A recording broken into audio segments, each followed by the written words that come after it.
Olá, professor, professora, professores coordenadores e todos que nos ouvem e nos assistem neste momento. Sejam todos muito bem-vindos à nossa TPC de Ciências Humanas e Sociais Aplicadas. Eu sou Iguiar, PCNP de História, a Graziela Cabra, nossa PCNP de Tecnologia. O tema da nossa TPC de hoje é avaliação formativa no processo de ensino e aprendizagem dos estudantes. E o que nós iremos fazer hoje? Hoje nós iremos, então, retomar a nossa TPC do dia 28 de setembro, né? A última TPC que nós fizemos.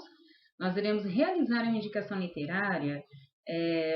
A nossa analista sociocultural, Aline de João Job, irá fazer essa indicação literária do Pequeno Manual Antirracista, da Djamila Ribeiro. Muito bacana essa leitura. As indicações que ela fará para a gente hoje serão assim muito significativas e importantes sobre essa temática, né, tão importante que é a educação antirracista no nosso cotidiano. Apresentar as características da avaliação diagnóstica, avaliação formativa e avaliação somativa. Nós iremos também fundamentar a importância da avaliação formativa no processo de ensino e aprendizagem.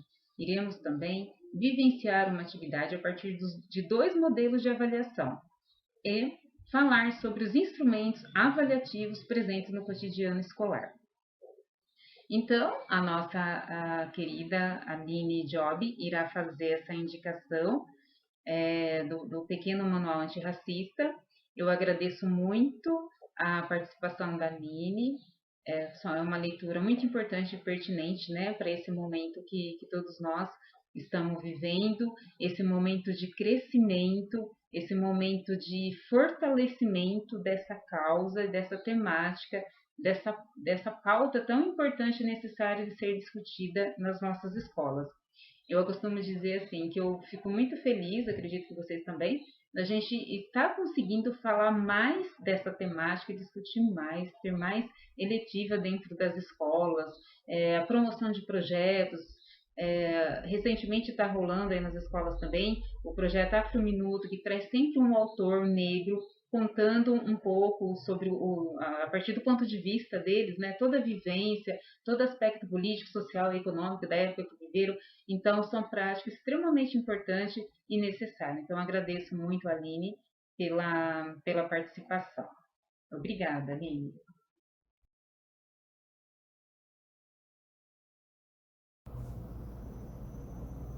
Olá! Hoje eu estou aqui para fazer uma indicação literária para vocês. E o livro que eu escolhi faz parte do acervo antirracista que as nossas escolas receberam, que é O Pequeno Manual Antirracista, da Djamila Ribeiro. Falando um pouquinho sobre a autora, a Djamila Ribeiro nasceu em 1980, na cidade de Santos. Ela é filósofa, feminista negra, acadêmica, pesquisadora e mestre em filosofia pela Unifesp. Ela também tem outros livros publicados, que são O que é Lugar de Fala, Quem tem Medo do Feminismo Negro e Cartas para Minha Avó. Ela é muito conhecida no país pelo seu ativismo na internet e já soma mais de 1 milhão de seguidores no Instagram. Falando um pouco sobre esse livro, eu escolhi ele porque ele é um livro curto, com uma linguagem simples, e o objetivo dele é construir caminhos para práticas antirracistas. Então ele traz 10 práticas antirracistas, tá? Que eu vou ler para vocês, que tá aqui no sumário. São elas: informe-se sobre o racismo, enxergue a negritude, reconheça os privilégios da branquitude, perceba o racismo internalizado em você, apoie políticas educacionais afirmativas, transforme seu ambiente de trabalho, leia autores negros, questione a cultura que você consome, conheça seus desejos e afetos, combata a violência racial e sejamos todos antirracistas. Aqui nesse livro, a Djamila traz referências de vários autores negros. E no final do livro, ela lista informações sobre todos esses. Isso é um ponto interessante também sobre o livro, tá?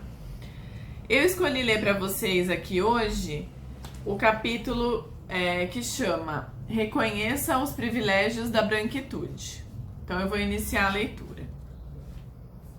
Quando publiquei O que é lugar de fala, muitos me perguntaram se pessoas brancas também podem se engajar na luta antirracista. Como explico naquele livro, todo mundo tem lugar de fala, pois todos falamos a partir de um lugar social. Portanto, é muito importante discutir a branquitude. Pessoas brancas não costumam pensar sobre o que significa pertencer a esse grupo, pois o debate racial é sempre focado na negritude.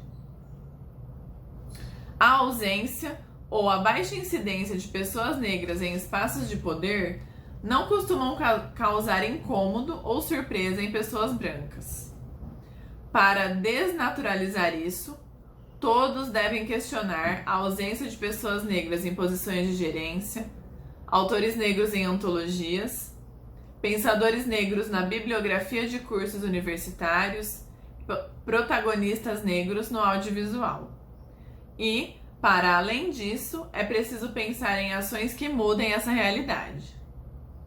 Se a população negra é maioria no país, quase 56%, o que torna o Brasil a maior nação negra fora da África, a ausência de pessoas negras em espaços de poder deveria ser algo chocante. Portanto, uma pessoa branca deve pensar em seu lugar de modo que entenda os privilégios que acompanham a sua cor. Isso é importante para que privilégios não sejam naturalizados ou considerados apenas esforço próprio. Perceber-se é algo transformador. É o que permite situar nossos privilégios e nossas responsabilidades diante de injustiças contra grupos sociais vulneráveis. Pessoas brancas, por exemplo, devem questionar por que em um restaurante, muitas vezes, as únicas pessoas negras presentes estão servindo mesas, ou se já foram consideradas suspeitas pela polícia por causa de sua cor. Trata-se de refutar a ideia de um sujeito universal. A branquitude também é um traço identitário, porém marcado por privilégios construídos a partir da opressão de outros grupos. Devemos lembrar que este não é um debate individual, mas estrutural. A posição social do privilégio vem marcada pela violência, mesmo que determinado sujeito não seja deliberadamente violento.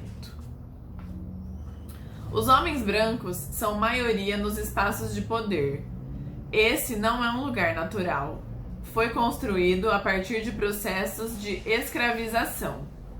Alguém pode perguntar, mas e no caso de homens brancos, pobres ou homossexuais que não necessariamente possuem todos os privilégios sociais de homens brancos heterossexuais ricos?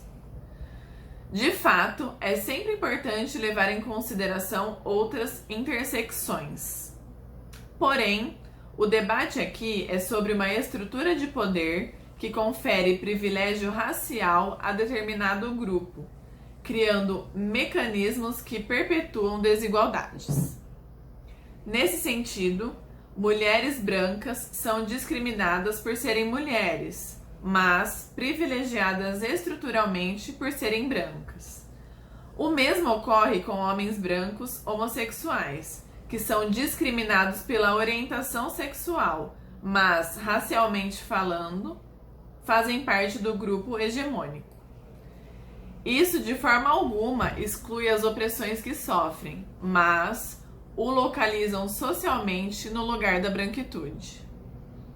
O conceito de lugar de fala discute justamente o locus social, isto é, de que ponto as pessoas partem para pensar e existir no mundo, de acordo com suas experiências em comum.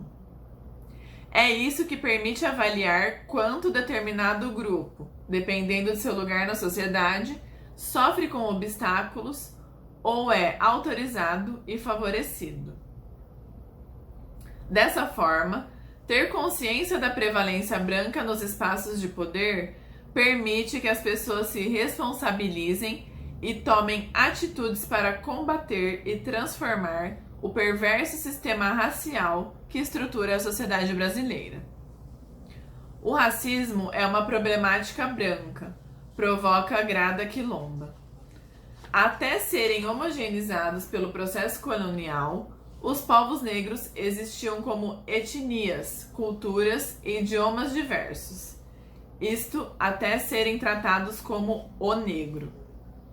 Tal categoria foi criada em um processo de discriminação que visava ao tratamento dos seres humanos como mercadoria. Portanto, o racismo foi inventado pela branquitude, que, como criadora, deve se responsabilizar por ele. Para além de se entender como privilegiado, o branco deve ter atitudes antirracistas. Não se trata de se sentir culpado por ser branco. A questão é se responsabilizar. Diferente da culpa, que leva à inércia, a responsabilidade leva à ação. Dessa forma, se o primeiro passo é desnaturalizar o olhar condicionado pelo racismo, o segundo é criar espaços, sobretudo em lugares que pessoas negras não costumam acessar. Eu espero que vocês tenham gostado dessa indicação literária. E antes de finalizar, eu gostaria de reforçar que nossas escolas receberam um lindo acervo antirracista e temos títulos ótimos como o que eu já citei aqui da Djamila, que é Quem Tem Medo do Feminismo Negro. Também temos outros autores como a Chimamanda, o Lázaro Ramos, o Silvio de Almeida, entre outros. Então, espero que vocês aproveitem a leitura desses títulos e até mais. E aí nós temos, né, ela apresentou para vocês todos esses livros, né, certamente ela falou de todo o acervo, são livros belíssimos, não dá nem para dizer qual que é o melhor, qual que eu indicaria, porque eu indico todos. Estou lendo alguns, e acredito que vocês, na escola também, já esteja, alguns professores até nos relatam que já leu alguma coisa, né, de todo esse belíssimo acervo que nós temos. E a gente pede também para que vocês divulguem para os alunos, né, que fomente essa discussão, essas rodas de conversa aí nas unidades escolares, porque elas são extremamente necessárias, essas discussões. Então, iremos agora relembrar o percurso formativo da ATPC, do dia 28/9. O que nós fizemos neste dia? Neste dia, nós relembramos a importância do trabalho com a devolutiva dialogada, que seria o nosso feedback. Lembra que a gente discutiu vários aspectos, né? Várias terminologias, e que eu disse para vocês que não tinha um certo ou errado. O que precisa ser feito é garantir essa devolutiva dialogada, ou esse feedback, ou essa análise reflexiva dos itens da AP ou de alguma avaliação diagnóstica que vocês elaboraram e fizeram, ou de avaliações bimestrais, seja o que for, seja o instrumento que vocês escolherem, né? O importante é que tenha essa devolutiva, que tenha esse diálogo formativo. Se não tiver esse diálogo com os alunos, essa devolutiva, não vai fazer sentido o instrumento. É disso que a gente vai aprofundar um pouquinho hoje, né, falando do sentido, do significado de uma boa avaliação e a importância da avaliação formativa no percurso, todo o percurso escolar e acadêmico dos nossos estudantes. E aí nós para fazer essa discussão de feedback, nós utilizamos então como apoio o AP e vivenciamos também uma situação de aprendizagem, né, a partir aí do currículo paulista, né, alguns itens que tinham da AP, que a gente fez uma discussão sobre possíveis perguntas de como eu faria essa devolutiva aos meus estudantes. E falamos também sobre a sequência de atividades propostas, né, pelos professores e a avaliação bimestral, né? A gente discutiu a importância também da avaliação bimestral realizada por vocês. E aí, para a gente aquecer, né, começar aí aquecendo o nosso ATPC, a primeira atividade para vocês discutirem e registrarem no diário de bordo é: professor, professora, o que é avaliar a aprendizagem dos estudantes para você? Quais instrumentos que você utiliza para avaliar os seus estudantes? São vários, né? Eu citei alguns agora há pouco. E quais outros instrumentos você utiliza, né? Então, é legal, é bacana a gente fazer essa reflexão. e vai anotando aí no diário de bordo de vocês. Discuta com os pares e dialogue com os colegas, depois registre no diário de bordo. Para essa atividade a gente sugere um tempo aí de 15 minutos, mas lembrando que de 15, 20 minutos, lembrando que é sempre uma sugestão e vocês ficam livres para mediar mais ou menos esse tempo, tá bom? Então pare o vídeo nesse minuto e realiza a atividade, realiza essa reflexão. Então, para a gente iniciar aqui a nossa conversa sobre avaliação, eu vou ler uma citação do Celso Vasconcelos sobre avaliação, que os instrumentos avaliativos, que eu acho bastante interessante, pertinente da gente realizar a leitura na íntegra, tá? Ainda que utilizasse muitos instrumentos de avaliação, ainda que preparasse instrumentos reflexivos e operatórios, ainda que acabasse as semanas de prova, ainda que não usasse mais nota e nem tivesse mais reprovação, e não mudasse a postura, se não acreditasse que um outro mundo onde todos tenham lugar é possível, se não tivesse profundamente convencido de que todo ser humano é capaz de aprender, se não me comprometesse com a efetiva aprendizagem, que seria o desenvolvimento dos estudantes, né, o desenvolvimento de todos, eu nada seria como educador. Então, a partir do momento que a gente deixa de acreditar nessa premissa, né, de que todos aprendem, todos têm o seu lugar, mesmo os alunos partindo de lugares diferentes, com saberes diferentes, mas todos eles podem aprender, é possível aprender, né? Então essa é uma citação do Celso Vasconcelos para a gente iniciar a nossa conversa. E um recorte aqui do nosso currículo paulista sobre avaliação, ele diz assim, né, do currículo em ação. O currículo paulista parte do pressuposto de que a avaliação no âmbito escolar deve ser encarada como um recurso pedagógico, que permite aos professores, gestores e demais profissionais da educação acompanhar a progressão dos nossos estudantes, oferecendo assim subsídios para análise do próprio processo de ensino. Dessa maneira, os resultados dos processos avaliativos devem concorrer para que todos os estudantes, avancem em suas aprendizagens e para que os professores façam eventuais ajustes em suas práticas para garantir a qualidade dessas aprendizagens. Então, esse aqui é um recorte do nosso currículo paulista, tá? Que vem ao encontro do que o Celso Vasconcelos nos disse aí nessa citação anterior. Prosseguindo, então, nós temos aqui uma questão para a gente provocativa, né? Para a gente também discutir com os colegas e pensar sobre, né? Sobre quais são as diferenças entre as avaliações, né? Diagnóstica, formativa e sumativa. Eu acho bacana a gente fazer essa reflexão, a gente ouve falar sempre, a gente faz uso disso, né? Mas e a diferença significativa, né, mais marcante entre elas, qual é, né? Então, nós vamos agora desbravar um pouco, né, do conceito dessas avaliações a partir de alguns documentos aí da IFAP, tá bom? Iniciando, então, pela avaliação diagnóstica. O que é, então, uma avaliação diagnóstica, né? As perguntas dessa modalidade. Que modalidade? A modalidade da avaliação diagnóstica. Então, eu inicio perguntando, né?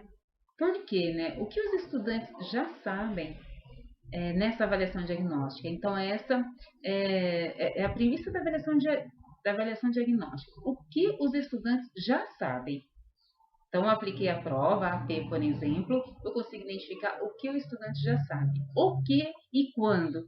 O que eu vou avaliar? A partir do que eu vou fazer, que eu vou elaborar uma avaliação diagnóstica, né?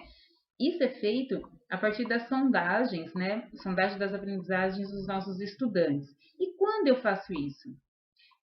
Isso é possível de ser realizado, deve ser realizado no início de um período letivo. Não só no início do período letivo, mas também em qualquer momento que vocês acharem que é necessário, né? Nós temos aqui como avaliação diagnóstica a AP, que era uma avaliação de aprendizagem em processo, né? Então, aqui ele diz em relação a alguns modelos que nós temos aí da SEDUC, ou modelos elaborados por você, professor, antes do início de cada atividade, realizadas informalmente, né? Ou seja, nós temos então a avaliação diagnóstica pronta do Estado, né? Que a SEDUC nos encaminha. Eu posso pensar em uma avaliação diagnóstica, nós de humanas principalmente iniciamos esse ano com a avaliação diagnóstica, mas até então cada um de vocês livres, né, para discutir entre os pares e pensar numa avaliação diagnóstica. E também no início de cada atividade. Mas como fazer uma diagnóstica no início de cada atividade? É a gente fazer perguntas, né? O que ele sabe daquele assunto que você está propondo, por exemplo, né? Então, o que vocês entendem por Revolução Francesa? O que será que foi uma Revolução Francesa? Então, instigar, perguntar, levar os alunos a refletir sobre um tema que eu vou iniciar. E também, ao longo da nossa formação, a gente vai ver que no final da aula é importante eu perguntar o que o aluno aprendeu disso e na próxima aula retomar. Lembra que nós aprendemos isso, que vocês falaram isso. Isso faz as aulas terem mais sentido para os nossos estudantes. Porque se o estudante não vê sentido, ele não vai conseguir avançar, ele não vai conseguir prestar atenção na aula, não vai obter o resultado esperado para ele naquele ano de série, e os buracos, né, as lacunas de aprendizagem, o iceberg vai ficando cada vez mais submerso.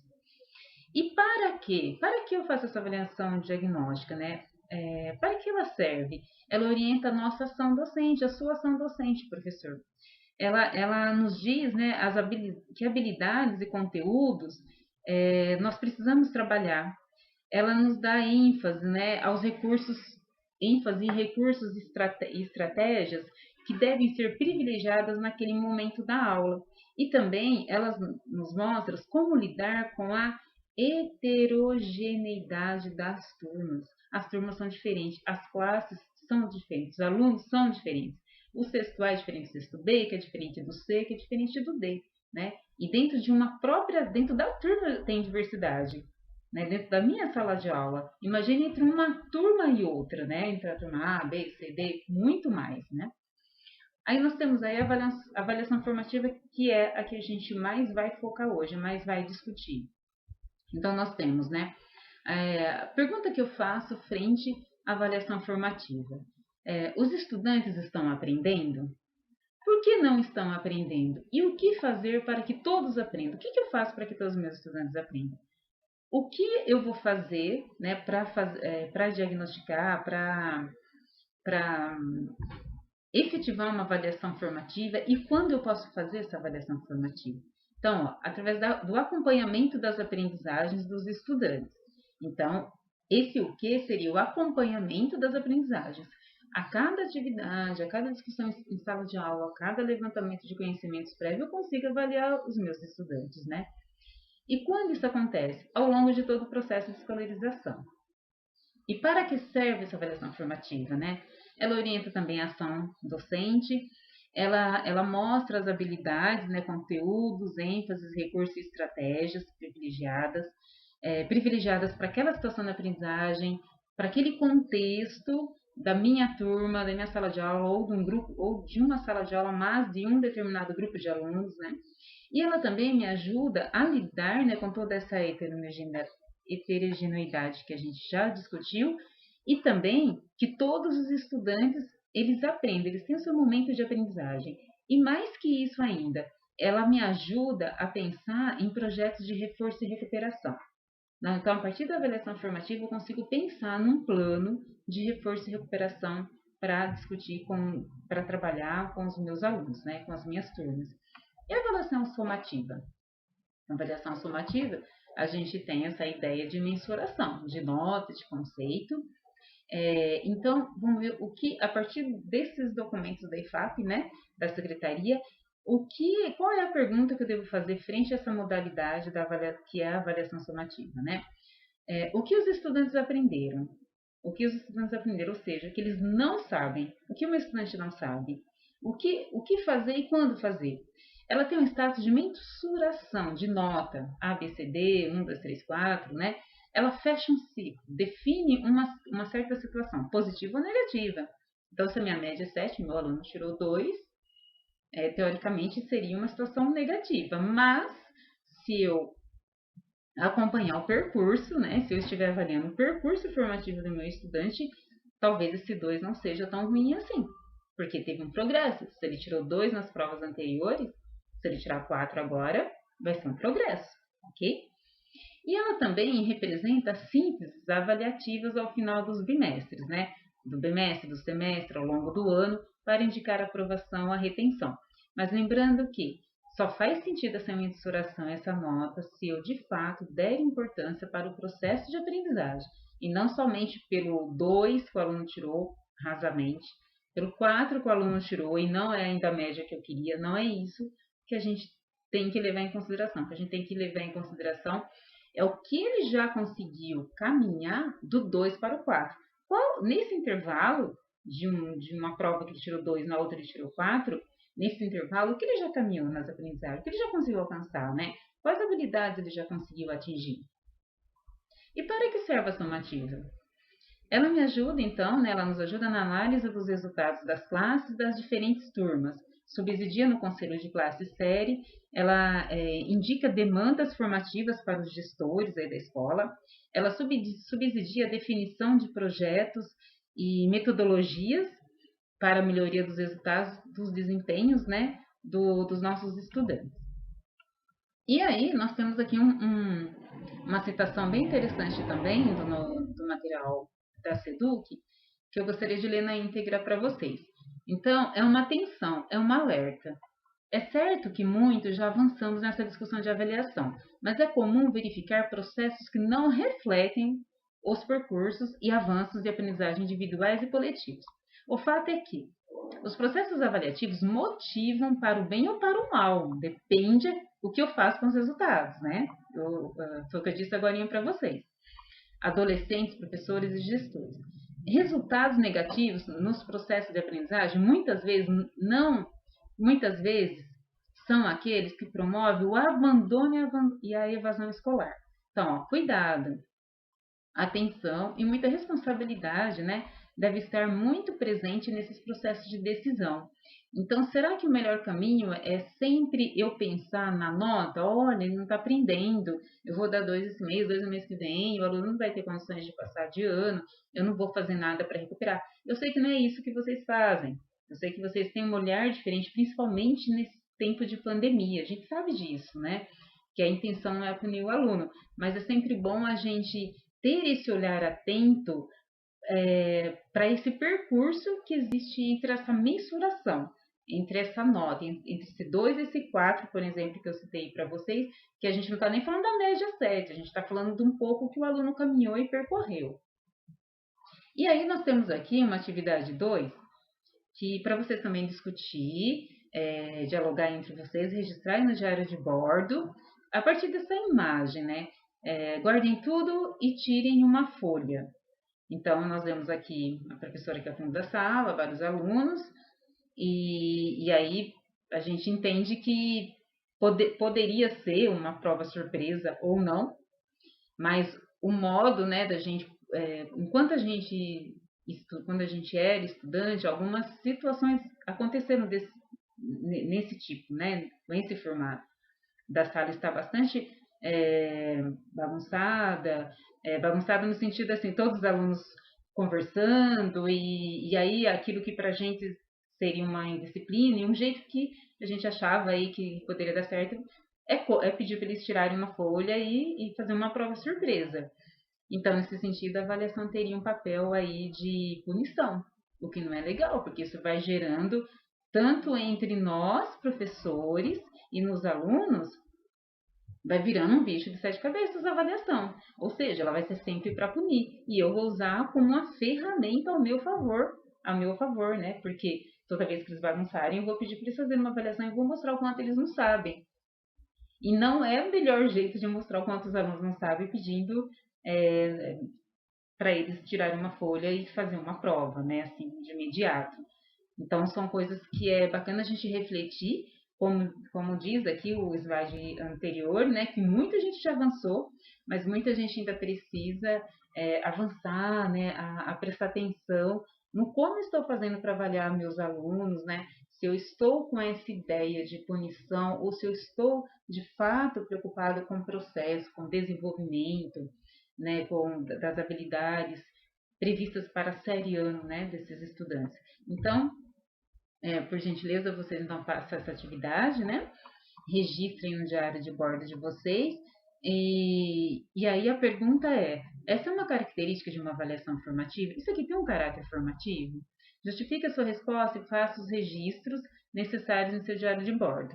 Depois, você discuta com os seus pares, né? O que essa imagem comunica para você? O que ela comunica? Então, o que ela comunica para mim, eu já disse para vocês. Para mim, comunica uma ideia de punição. Pode ser que para vocês comunique outro aspecto, né? Ou tenha outra ideia, você tem outra ideia ao olhar para a imagem, tá bom? E aí vamos lá, aprofundando nossa conversa sobre avaliação formativa. Nós iremos agora discutir do ponto de vista da Kátia Smoley. Acredito que alguns de vocês já conheçam. Ela é professora de matemática, mas ela também discute bastante a temática da avaliação, principalmente a formativa.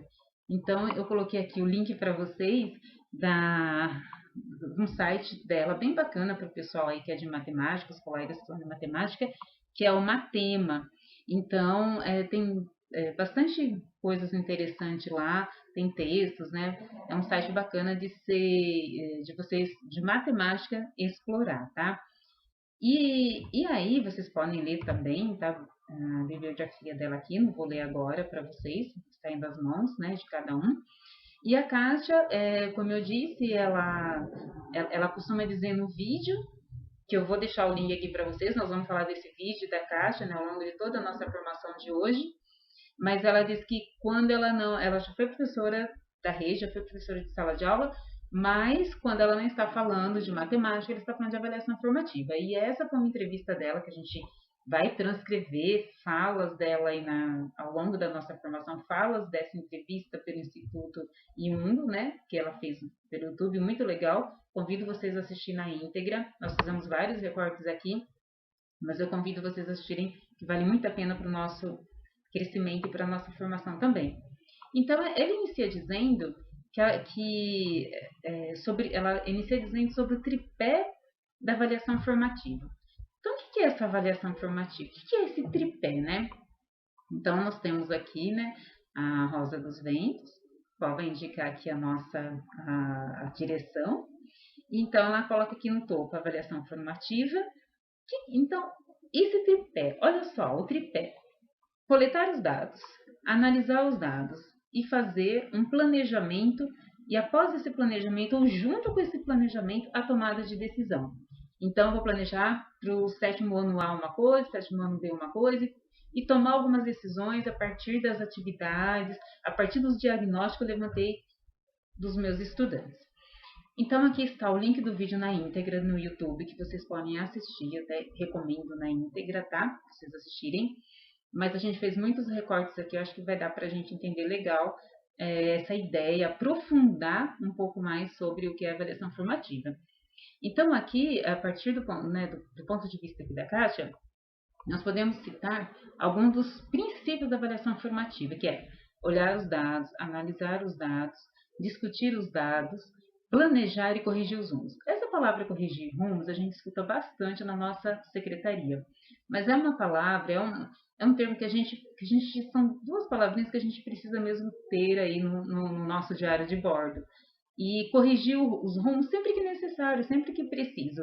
Às vezes eu faço um planejamento, a Kátia vai dizer isso ao longo dos vídeos, vocês vão perceber, que o nosso planejamento ele deve estar todo rabiscado mesmo. Por quê? Eu planejo trabalhar hoje a situação de história, a situação de aprendizagem 3 e praticamente e até a atividade 6 com eles. Só que não deu tempo. Ou porque a discussão foi muito calorosa, os alunos foram muito participativos, ou porque vocês viam que não estava avançando, que precisava mais devagar, que os alunos não estavam conseguindo acompanhar, porque faltavam alguns conhecimentos, né? Alguns conhecimentos anteriores, não adquiridos em séries anteriores também. Então, eu preciso corrigir esse rumo, né? Eu pego lá o meu planejamento, rabisco ele e refaço, né? Puxo seta, faço balãozinho, grifo de amarelo, como vocês acharem melhor. E aí a Kátia nos diz assim, ó, avaliar não deveria ser um problema na escola, pois é da nossa natureza humana, né, olhar para o nosso trabalho, para o nosso dia a dia e dizer, eu preciso mudar algo. A gente faz muito isso, né? A gente olha pra gente e a gente fala assim, poxa, não achei que isso tá legal, esse planejamento não tá legal, preciso mudar esse planejamento. Não gostei dessa avaliação. Ah, vou mudar a avaliação. Não quero. Não quero fazer mais quiz. Vou fazer uma avaliação mais objetiva. Acho que vai funcionar melhor. Então fica a critério de você, docente, né? Então, a todo momento a gente muda. E na nossa vida pessoal também. Quantas vezes a gente olha e fala, preciso mudar de atitude, a gente se avalia e se cobra a todo momento, né? Você vê que a gente já disse para vocês aqui no ATPC, não se cobre tanto, né? Não exija tanto de você, falando aí da vida pessoal, né? Então, olha lá, nós conseguimos mudar algo que avaliamos a partir da identificação desse problema e da ação que realizamos para a transformação, mudança desse problema. Ou seja, se eu consigo identificar e ver que aquela situação é uma situação problema, se eu consigo perceber que meu aluno está no 7º ano e que tem aprendizagens ainda de anos e séries anteriores, que é o iceberg que a gente tanto fala, não adianta eu fingir que eu não tenho problema na minha sala de aprendizagem. Eu preciso olhar e encarar que eu tenho, e aí pensar e planejar ações, né, para que a gente vá corrigindo esses rumos e que aí sim eu vou ter uma transformação na minha sala de aula. Eu vou ter uma transformação porque eu entendo que eu tenho um problema e que eu preciso cuidar dele. E vocês são super capazes disso. Nós, professores, a gente consegue ter esse olhar, né, de mudança, de mudança de prática, de mudança de procedimento e atitudes frente às situações de aprendizagem dos nossos estudantes. Então, olha só, sentido formativo, a avaliação do sentido formativo é avaliar para transformar, para tomar decisão. Não avaliar só para ter uma nota para eu colocar lá, digitar no diário de classe, no diário digital, não é isso. É para transformar, para tomar decisão, né? Usar a avaliação como um processo de inclusão, ela deve ser. Por que um processo de inclusão? Porque todos precisam ter um lugar, né? Isso diz lá anterior, né, quando a gente leu no início, para aquecer a nossa formação, o Celso Vasconcelos e o próprio currículo. Ela tem que ser includente, né? Usar a avaliação para colher os dados e analisar e tomar as decisões dos dados, isso a gente inclui. E aí, a Caixa ainda vem nos dizer assim, que a avaliação formativa, com caráter de coleta de dados, análise de dados e realização de intervenção, para essas ações, muitas vezes usamos um instrumento pronto. Nós temos um instrumento pronto, que é o caso da AP, né? Então, nós temos um instrumento pronto de uma avaliação formativa. Que é diagnóstica, né? A nossa AP pode ser uma avaliação diagnóstica e também uma avaliação formativa, porque eu consigo avaliar o aluno ao longo do processo. Porém, no dia a dia, você, professor, você pode fazer uso dessa avaliação formativa através da sua observação, da sua análise, né? Da sua observação, da sua análise frente às atividades realizadas pelos estudantes. E a partir daí vocês tomarem as decisões. Então, não preciso necessariamente só usar a avaliação que já está pronta. Eu não só posso, como eu devo também, além dessa pronta, eu pensar nos meus instrumentos avaliativos e também fazer uma observação através de uma análise de uma atividade, de uma situação de aprendizagem do currículo em ação. É possível perceber se houve ou não aprendizado nos estudantes, né? E essas análises, elas podem ser através da observação do próprio uso do material do currículo em ação, né, que os estudantes têm, que existe lá a sequência de atividades prevista para aquele ano e série, passíveis de retomadas, como a gente já disse, né? Então, nós destacamos aqui, segundo Castro e Smolin, e eu também acredito muito nisso, né, que a avaliação, a gente pode chamar ela de uma bússola, né? Então, tá aqui no minuto 8.12 do vídeo, que eu deixei o link para vocês anterior no YouTube, ela fala muito isso, que a avaliação, ela pode ser chamada, ela pode ter essa analogia com uma bússola, né? E por quê? Porque ela identifica quais são as questões e avalia a partir de conteúdos que já trabalhamos em sala de aula. Ela vê qual ponto o estudante está, né? E o que o aluno já conseguiu aprender. Como você, professor, é possível a gente ver, através dessa avaliação formativa, a melhor decisão para eu tomar, a qual irá ajudar na evolução da aprendizagem dos nossos estudantes. Então, bússola por conta disso. por ela nos mostrar a direção, por ela nos ajudar a tomar a melhor decisão com a turma, com o estudante, com o grupo de alunos, né? Então, aí, essa analogia, né, que ela fala assim, que a avaliação, ela é uma bússola e que o planejamento é um mapa. E por que o planejamento é um mapa? Se a avaliação é uma bússola, ela me indica o caminho, o mapa, ela vai me indicar como eu vou atingir esse caminho, como eu vou chegar nesse caminho, né? Então, me indicou que eu preciso ir para lá, preciso ir para o norte. Ok, e como eu vou fazer? Né? O que eu vou fazer para chegar no norte? Quais caminhos eu vou traçar? Então, eu achei bem interessante essa analogia que a Kátia faz, tá? Dizendo que a avaliação é uma bússola e o planejamento é um mapa. E aí, a avaliação formativa, então, ela precisa ser includente, como a gente já disse anteriormente, ela precisa trazer o aluno para dentro do processo de aprendizagem. Ela precisa ser uma bússola para o professor analisar e tomar a melhor decisão. E ela precisa ser um processo de gestão da aprendizagem. Ela tem que gestar todo esse nosso tempo, né? Através dela, eu pensar na melhor decisão, no tempo que eu vou gastar, né? O tempo que eu vou gastar frente a essa decisão que eu tomei, frente a esse planejamento, a essa sequência de atividade. E essa imagem que eu acho muito interessante, eu gosto bastante, muito conhecida por todos vocês aí também, que é a imagem da igualdade e da equidade, né? Qual que é a diferença aqui entre elas, né? Tem uma perguntinha aqui para vocês, né? Para vocês também aqui como atividade 4, pare também o vídeo, gaste aí um tempinho de 10, 15 minutos para discutir entre os pares. Sei que vocês já conhecem essa imagem, mas pense a partir da avaliação formativa, o que a gente está querendo dizer aqui com a igualdade e equidade, né? E aí, a gente, olhando para a imagem, a gente já observa que a igualdade é o dar as mesmas condições para toda a turma. Eu vou dar uma mesma avaliação para toda a turma, ok. Ah, não pode mais? Pode, pode que pode. E a equidade? Se eu dei uma avaliação para toda a turma, eu preciso dar condições diferentes para aquele que está em lugar diferente. Que lugar é esse? Lugar de aprendizagem.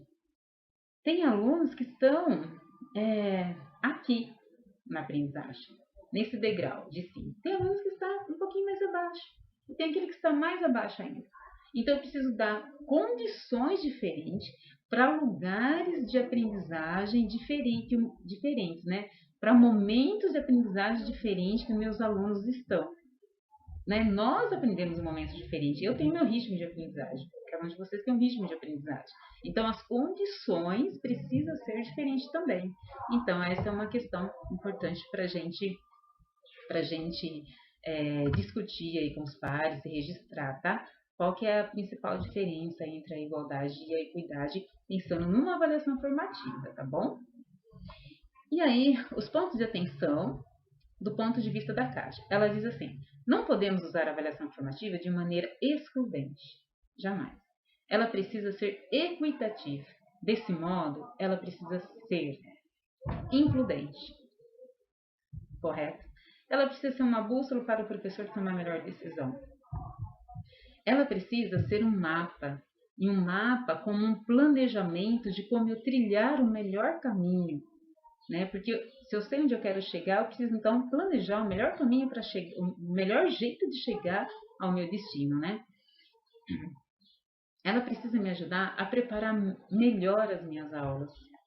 Ela precisa me ajudar a identificar no aluno se aquilo que eu estou ensinando, o meu aluno está aprendendo. E ela vai também apoiar todo o processo de ensino e de aprendizagem. Então, esses itens aqui que ela traz, esses pontos importantes, eu acho que merece mesmo um lugarzinho aí especial na diária de bordo, que são pontos importantes que a avaliação formativa precisa ter, porque ela não pode ser includente, ela tem que ser equitativa, e a partir disso, a gente pensar em quais pontos, quais caminhos são importantes eu olhar, avaliar e entender, né? E aí, pensando aqui nas competências emocionais, a Kátia Smoley também traz no vídeo dela. O que ela diz a respeito disso? Né? O que a gente, nós professores, a gente Tem muitas formações no centro de mídias, a gente já comentou também aqui nas nossas formações em relação à importância das competências socioemocionais, não só pensando nas competências, nas habilidades cognitivas, mas as competências socioemocionais também. Então, olha só, e pensando e retomando as competências socioemocionais, e se queremos a formação integral dos nossos estudantes, nós não podemos esquecer da autogestão e do protagonismo dos nossos estudantes. E também das demais competências, né? Além da autogestão e do protagonismo, as outras competências, né? Aqui listadas, né? Nós temos aqui as macros e depois aqui a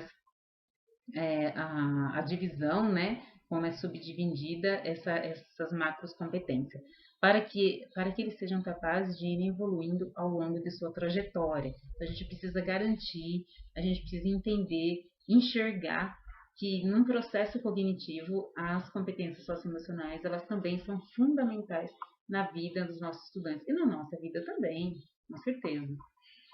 Diante de uma avaliação formativa, é fundamental que o professor faça análise de todo o processo de aprendizagem do estudante. Então, olha lá. O que é essencial em uma avaliação formativa? Em qualquer etapa de ensino. No ano sério em que o estudante se encontra. Olha só.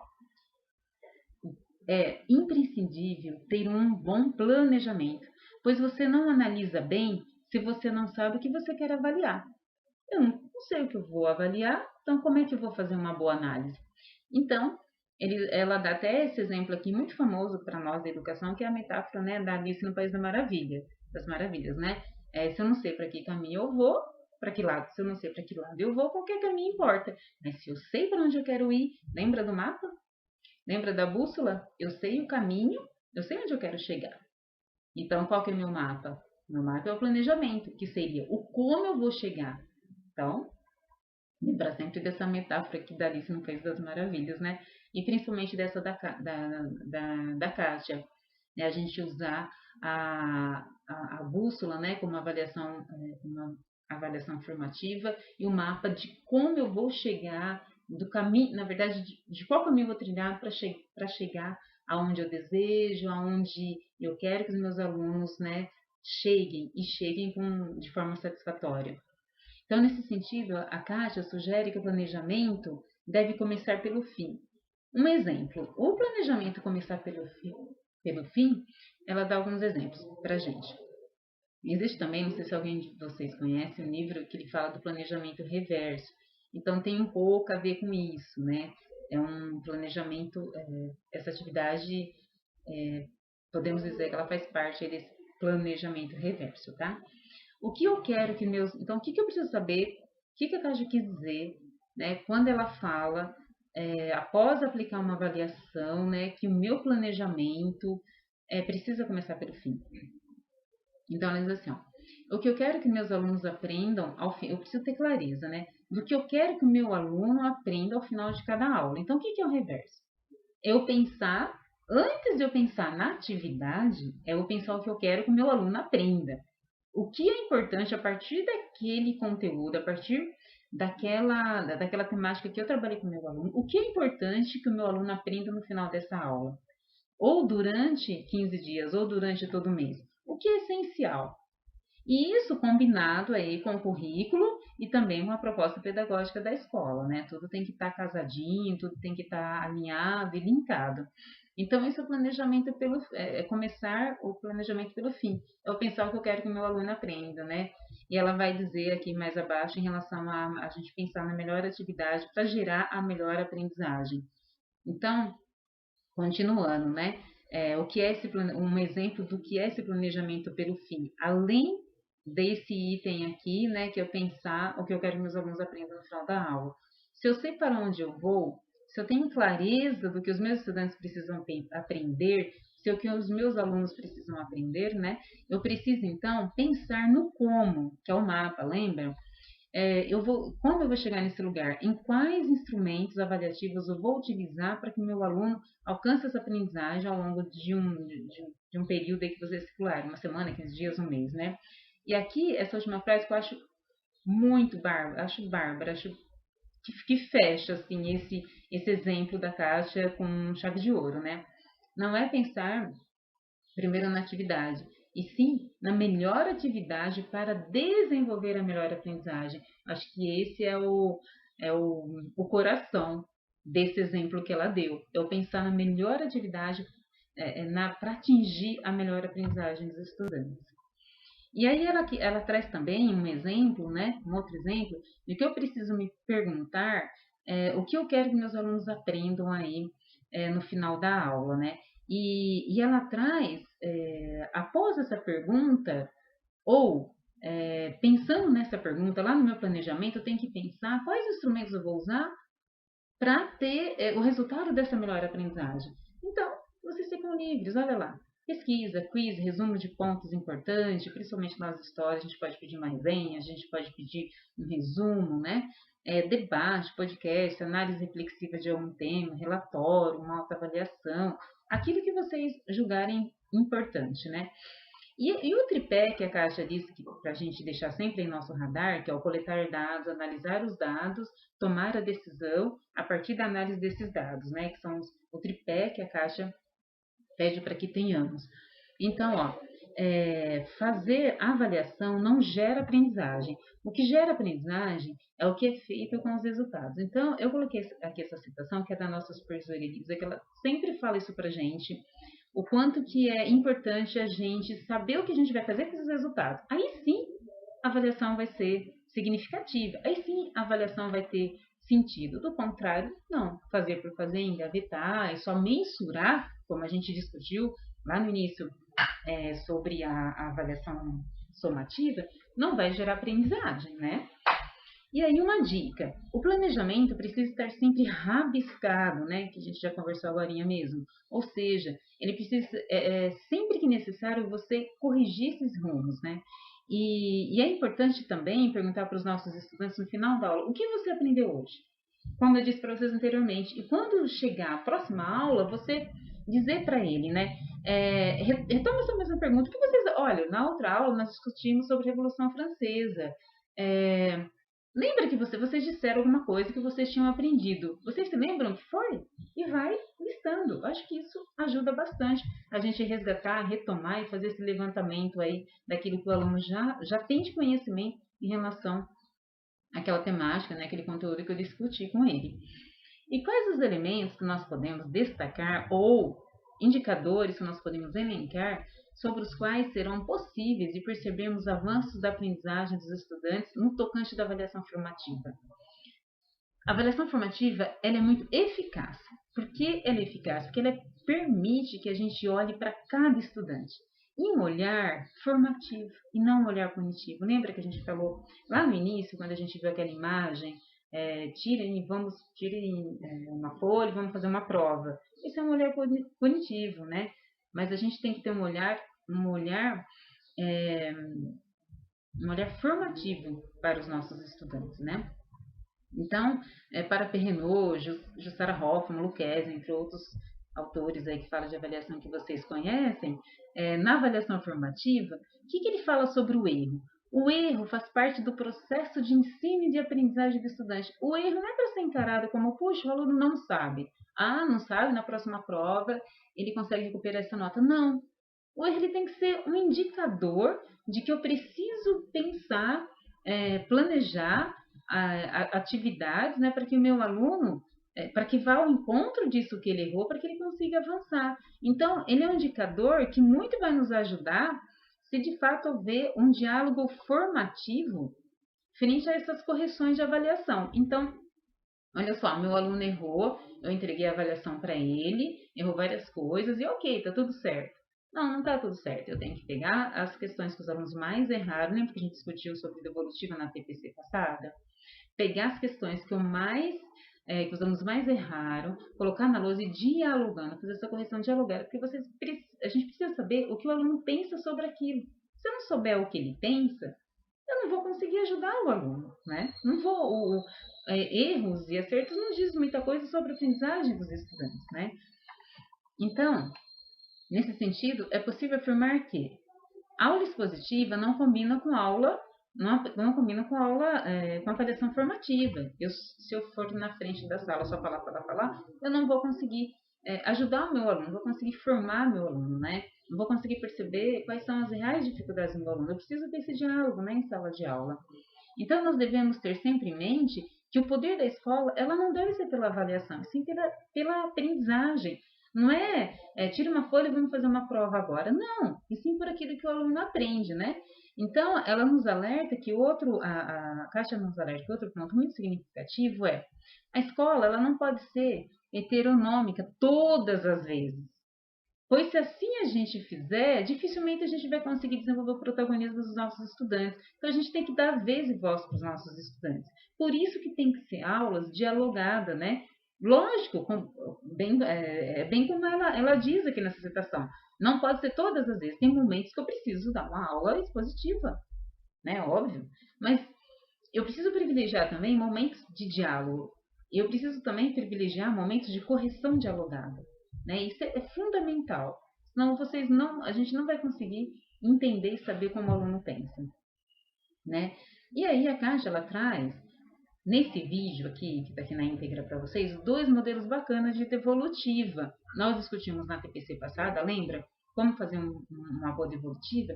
Mas a Caixa traz 2 modelinhos legal que eu trouxe aqui para vocês 1 minuto. Não sei ao certo se é exatamente esse ponto, se não for, deve ser um pouquinho para trás, um pouquinho para frente. Mas ela quer dizer assim, ó. Primeira sugestão que ela dá, eu coloquei em tópicos para facilitar para vocês. Ela diz assim, ó, o professor vai aplicar a prova, ok. Ele vai fazer a devolutiva dessa prova, vai corrigir na lousa. Após essa correção dialogada, ele vai aplicar novamente essa avaliação ou outra avaliação, outras atividades que têm as mesmas habilidades, porque assim você vai conseguir medir se essa correção dialogada teve eficácia ou não. Foi eficiente? Foi eficaz eu fazer essa correção dialogada? Eu entender e saber como o meu aluno pensa? Eu vou saber a partir de um outro instrumento que eu utilizar para avaliar se essa habilidade foi ou não desenvolvida. Acho bem interessante essa sugestão dela, né? E aí depois ela traz uma segunda sugestão que eu também acho bem interessante. Olha só, ela diz assim, ó, o professor ele aplica a prova, ele faz um combinado com o estudante, um combinado para fazer o quê? Olha que bacana. Para que em duplas eles escrevam numa folha, cuidados para não errar. Cuidados para não errar novamente. Né? Então aí o professor faz a correção e a devolutiva dialogada, ou feedback, né, dos itens que os estudantes mais erraram. Em duplas, os estudantes irão analisando e levantando suas hipóteses do que e por que eles erraram. Por que eu errei esse item, né? Nessa correção dialogada, eu já vou ali anotando. E já estou com a minha folhinha do lado dos cuidados para não errar, né? Em duplas, os alunos irão analisando e levantando as hipóteses do por que eles erraram. E não vale dizer que foi somente falta de atenção. Isso não vai ajudar você, professor, a ajudar o aluno a avançar. Se ele falar que só foi falta de atenção, eu preciso ter um registro lá. Né? Eu preciso combinar que eu tenho que ter um registro. Após, podemos sugerir outras atividades que exigem o mesmo conceito, né? Como no exemplo 1. Né? A professora passar, você professor ou professora, passar atividades que exija o mesmo conhecimento, a mesma habilidade para a gente medir se deu certo essa devolutiva ou não, né? Esse diálogo formativo ou não. Ao realizar esse procedimento, estarão fazendo uso da metacognição. Por quê? Porque ele vai estar, assim, aprendendo a aprender. Ele vai conseguir entender como ele fez, né, para resolver aquela atividade. Então, olha só, conhecer o raciocínio dos estudantes auxilia no processo de aprendizagem, da aprendizagem metacognitiva, né, dos nossos estudantes. E aí, trocando em miúdos, né, essas sugestões anteriores da Kátia. Então, ela fala para você, professor, devolva a prova para o estudante, fazendo aqui um resumo a grosso modo, né? Coloca os alunos em dupla, escreva o item da prova na lousa, entrega novas questões que usam o mesmo conceito e as mesmas habilidades. Aí, os estudantes irão, né, criar a lista dos cuidados para não errar. Achei bem bacana. E aí, continuando, nós estamos aqui, os estudantes.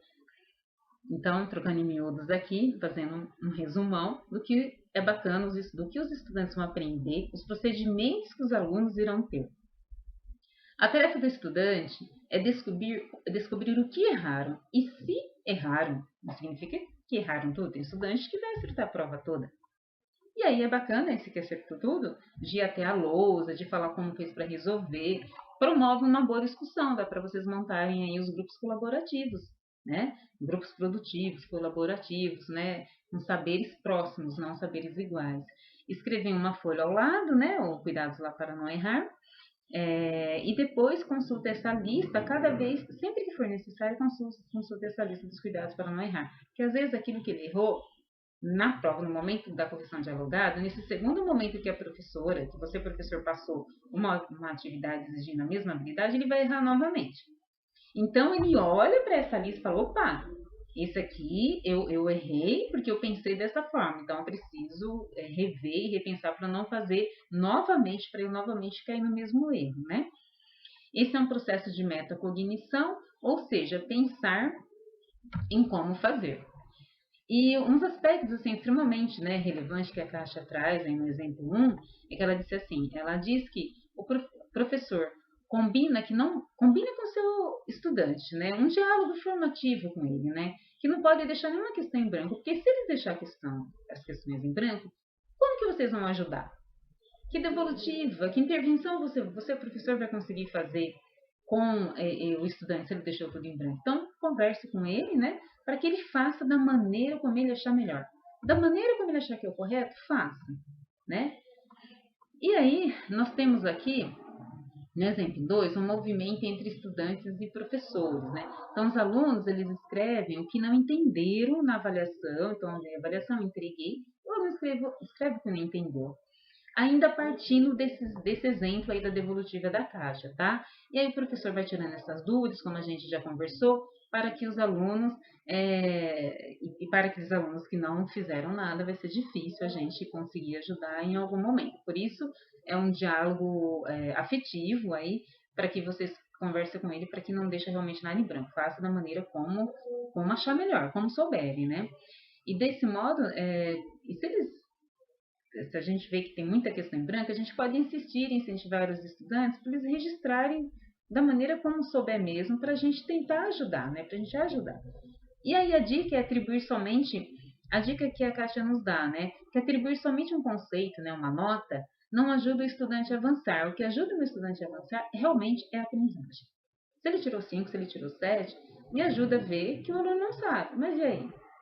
Se eu não fizer nenhuma intervenção, se eu não pensar em um projeto, em um plano de recuperação, no outro mês o aluno vai errar as mesmas coisas, não é verdade? Então, vamos retomar a fala anterior, né, de Lucchesi, onde ele fala que refletir sobre o erro e dar uns pontinhos para o aluno não vai ajudar na aprendizagem. O que vai ajudar realmente é ele ter essa aprendizagem significativa, né, ele ver sentido e conseguir avançar. E aí, nesse minuto aqui, 50, bem legal, que ela fala a questão do tempo de pandemia que nós estamos vivendo. Então, que segue a mesma lógica, né? Segue praticamente a mesma lógica de todas essas orientações que nós estamos conversando até agora. Então, os instrumentos a serem utilizados pelos estudantes diante desse contexto de pandemia. Então, a sugestão: roda de conversa, através de fórum, né, chat, de maneira síncrona. Produção de pequenos textos do que foi aprendido pelos estudantes, aula invertida, ler um trecho de um determinado livro didático ou literário, assistir um trecho de um vídeo, né? Feito isso, você pode, professor e professora, você pode preparar e planejar a aula retomando as atividades. Né? Se ele fez aqui, se você sugerir uma aula invertida, a próxima aula você vai organizar a sala para que o aluno consiga, para que você tire as dúvidas daquele trecho do vídeo ou do filme que ele assistiu, recomendado por você. E aí nós ressaltamos ainda aqui que nesse contexto atual, pandêmico, os processos avaliativos, eles ficaram num lugar muito sensível, né? E a gente precisa de ressignificação. Então, essas questões aqui, que foi um recorte de um material da IFAP, que a gente precisa ressignificar, são questões para a gente refletir. Acho bacana vocês refletirem com seus pares, né? Então, o que é importante avaliar nesses tempos de ensino à distância e ensino híbrido?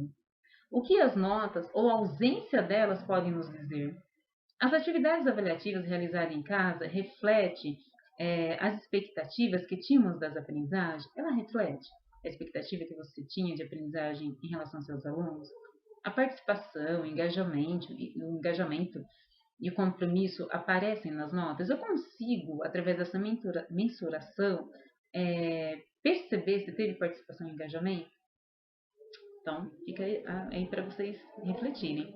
É possível identificar as dificuldades de cada um dos estudantes nesse contexto de pandemia? Foi possível vocês fazerem isso? Está sendo possível vocês fazerem isso? Então, são questões para a gente refletir, discutir com os pares e aí a gente pensar em novas abordagens, né? Em corrigir esses rumos, né? E rabiscar lá o nosso planejamento. E aí, desmistificando o nosso olhar em relação à avaliação, que a gente já falou um pouquinho disso anteriormente também, é um material também de apoio, né, e da IFAP. Então, desmistificando o nosso olhar. Por que os estudantes não podem fazer uma síntese para fazer avaliação? Pois quando a gente faz sínteses, resumos, a gente aprende, não aprende? Existem estilos de aprendizagem, cada um aprende de um jeito, né? Eu aprendo bastante escrevendo. Tem aluno que aprende escrevendo, fazendo resumo, tem aluno que é mais olhando, né? Mas, no geral, os alunos, eles fazem, ou deveriam, né, fazer os registros nesse processo aí de aprendizagem, né? E isso não poderia ser uma forma também de avaliar, né? Por que precisa ser somente a prova? A prova nesse estilo que a gente está falando, né? Com base nesses instrumentos mais tradicionais. Por que não pode ser esse resumo, né? A prova, ela tem que perder esse caráter de troca, né? Então, de troca de moeda, né? Que você faz a prova, eu te dou uma nota, você não consegue essa nota, mês que vem você vai fazer novamente, aí você vai conseguir a nota ou não. Se você não recuperar nesse trimestre, recupera no trimestre que vem. Mas se a gente não corrigir os números, se a gente não pensar lá no nosso mapa de planejamento, como que o aluno vai avançar se a gente não ajudar, não é?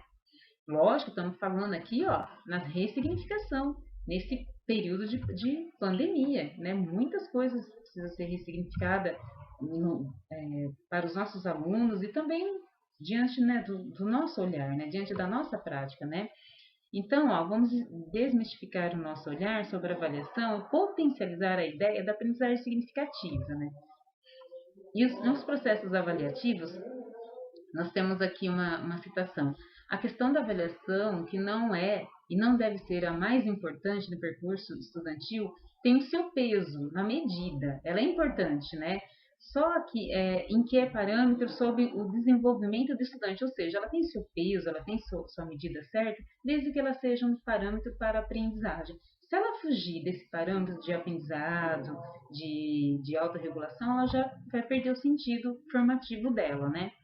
E aí nós vamos refletir um pouquinho sobre alguns instrumentos, né, e situações de aprendizagem em relação ao processo de avaliativo, né, professor-aluno. Então, nós temos aqui dois tipos de prova. Temos essa objetiva e a nossa AP objetiva também. O que muda entre um e outro? Eu também não coloquei aqui uma avaliação, mas acho bacana vocês pausarem o vídeo e fazer uma discussão sobre isso, né? Então, olha só, uma avaliação, essa avaliação que eu peguei é uma avaliação aleatória, tá? Então, ela é objetiva e ela não tem contextualização nenhuma, ou seja, o aluno consegue, de fato, refletir sobre o item. Os descritores estão ajudando aqui, estão ajudando o aluno frente ao enunciado.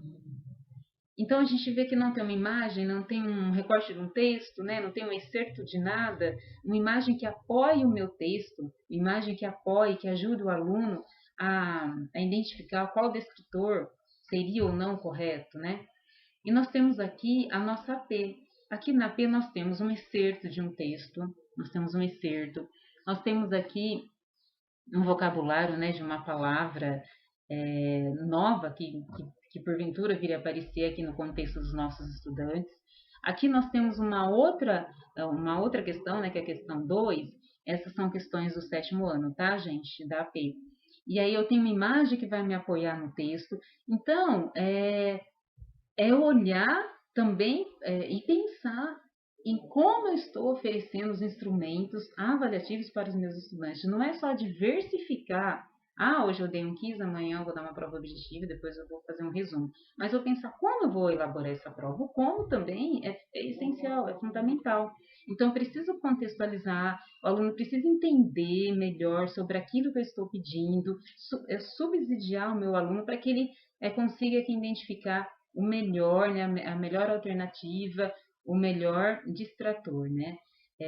Pensando que ele vai ter subsídios para fazer uma boa escolha e mais que boa escolha, a gente consiga perceber se houve ou não aprendizagem frente a esse instrumento avaliativo.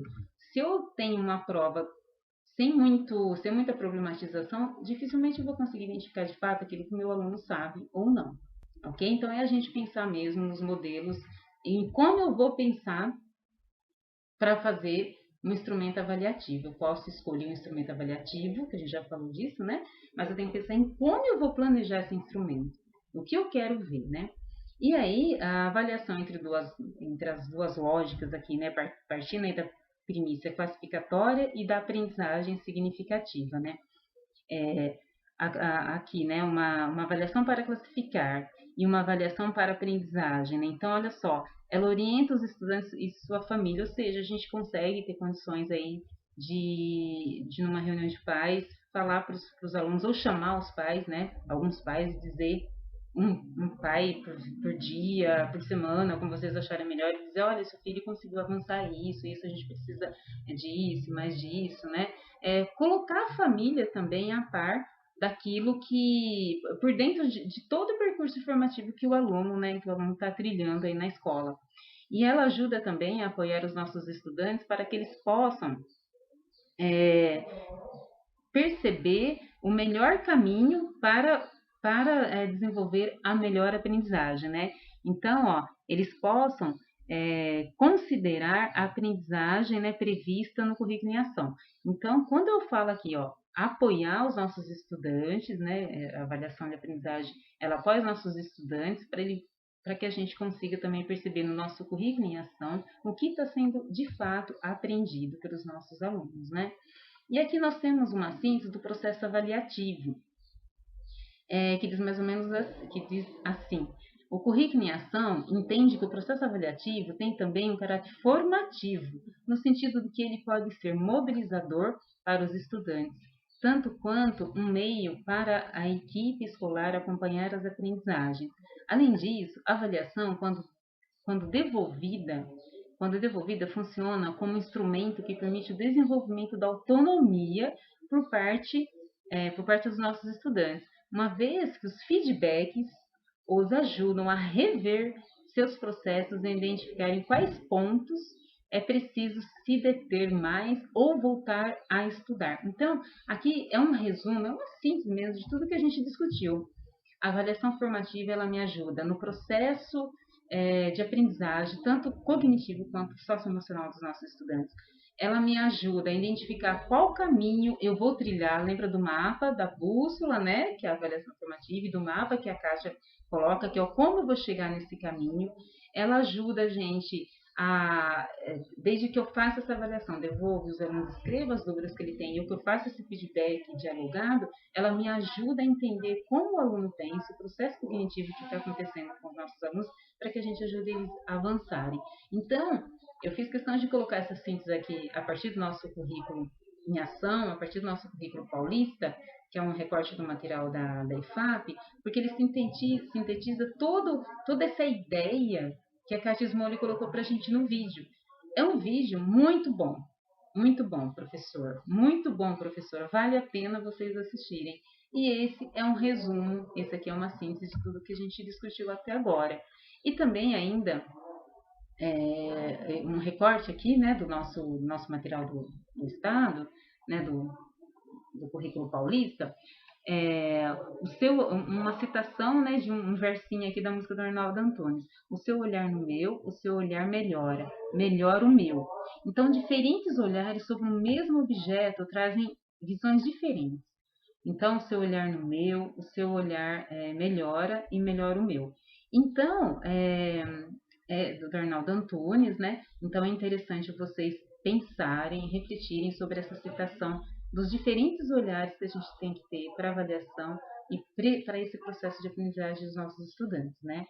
E uma citação também muito legal, que vocês podem depois ler na íntegra, mas eu achei muito bacana essa frase aqui que eu marquei em negrito, né? A avaliação integra e constitui um espaço crítico, reflexivo da prática docente. Então, está lá no material, né? São Paulo, 2019, está na página 42. Então, vocês podem depois ler na íntegra.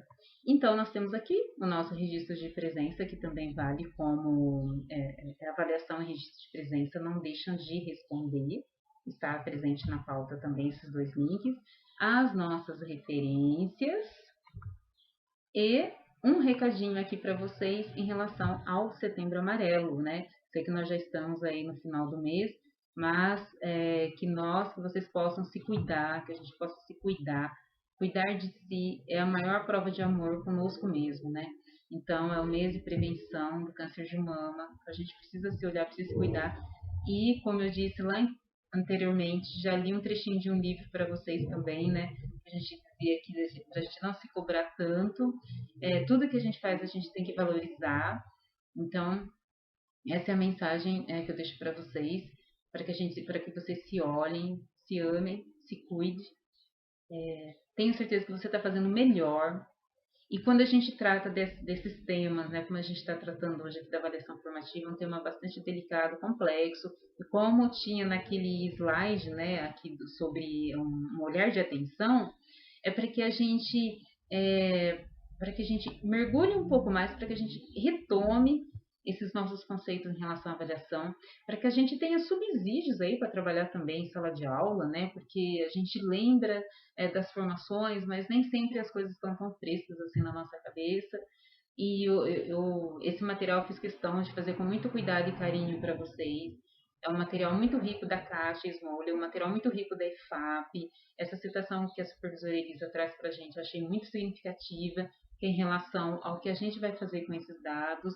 Então, tudo vem muito, muito, muito casadinho, muito amarrado, né?